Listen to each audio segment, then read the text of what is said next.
Coincidentally, as investigators prepare to call Cassandra the next day, she reaches out to them instead, with a very peculiar 911 call. Hi, is there any way that you would mind putting in a welfare check on my brother, Kane Mays? What's the address? He told me that he was going to 680 Cox Canyon Crabcroft, New Mexico. 680 Cox Canyon? Yes, ma'am. He was supposed to meet up with our uncle, and he told me that if he didn't come back last night, and definitely if he didn't come back in the morning, that I needed to call you guys. He's been part of a missing persons thing, and Mike has been acting very aggressive and hostile towards us. Not only is Cassandra claiming her brother Kane is also missing, but she's suggesting that her uncle Mike might have something to do with it. Once investigators catch wind of this 911 call, they immediately sense something is off. The timing is highly suspicious, almost as if it's part of a plan to deflect suspicion away from Kane. So later that day, officers are sent to her address with one goal in mind: assess the situation and determine whether her claims hold any weight or if it's just an attempt to mislead the investigation. Hello? Hello. Hi. Are you Candace? No, Candace is across the street. Okay, are you Cassandra? I am. Okay. So my name's Ryan Poston Reader. Hi. I'm a detective with the Ruidoso Police Department. Hello. Do you have a second to talk to me? What's up? So did you make a 911 call for a welfare check? I did it for Kane Mays. For Kane? Yeah. Yeah. That was you that made that call? Mm-hmm. Okay. Have you heard from Kane? I have not. No, you still haven't heard from him? I have not. How do you know Kane? He's my brother. It's your brother? My half-brother. And when was the last time you heard from him? He was supposed to go up to meet with Mike, I think on the 21st. He told me that if he didn't show up by the morning of the 22nd, that I needed to file a missing persons report because I already have 3 family members missing. Killian and Mary were supposed to go up to Albuquerque. I haven't seen those two alive since 11/23. Give me just a second. Okay.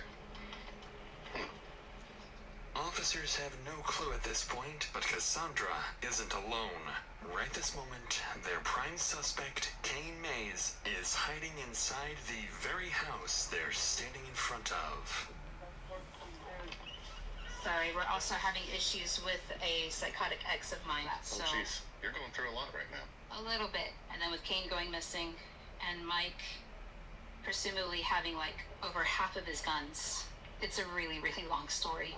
Okay. And not one that I'm 100% familiar with, because Kane just came back into my life September of last year. So, like, I wish I had all my facts straight. I completely understand. No big deal. How did they come into your life? Through Kane. Okay.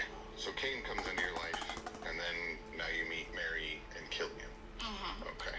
And then now all of them are missing. Mm-hmm. And have you did you ever have direct contact with Mike? I never had direct contact with Mike, no. I just heard him screaming from the hill both times. As she did earlier, Cassandra doubles down on her accusations, suggesting that officers should focus on Mike, implying he may be involved in the disappearances. Officers take note of her statements and ask her to give them a call if Kane shows up again. Their goal remains unclear, but now that they have a story, they can start verifying. So a few hours later, as police continue looking for Kane, an officer decides to stop by the neighborhood again and speak with Cassandra's neighbors to see if they've heard or seen anything. According to them, Cassandra hasn't been living alone. A man with long dark hair has been staying with her for the past few months. Additionally, witnesses report seeing the same man driving Victor's missing green Subaru, and that it was also seen parked outside Cassandra's residence multiple times. Realizing the description of the man matches Kane, officers return to the station to dig deeper into Cassandra's earlier claims, where they will very quickly uncover some major contradictions.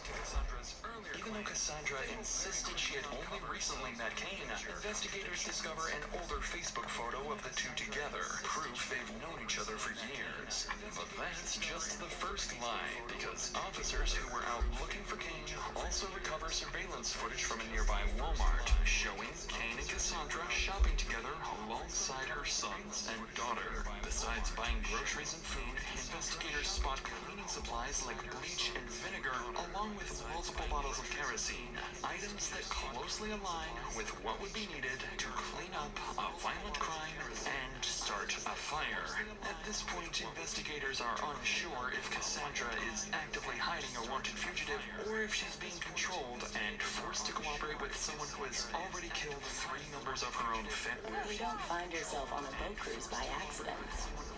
You book it, I'll get your guide.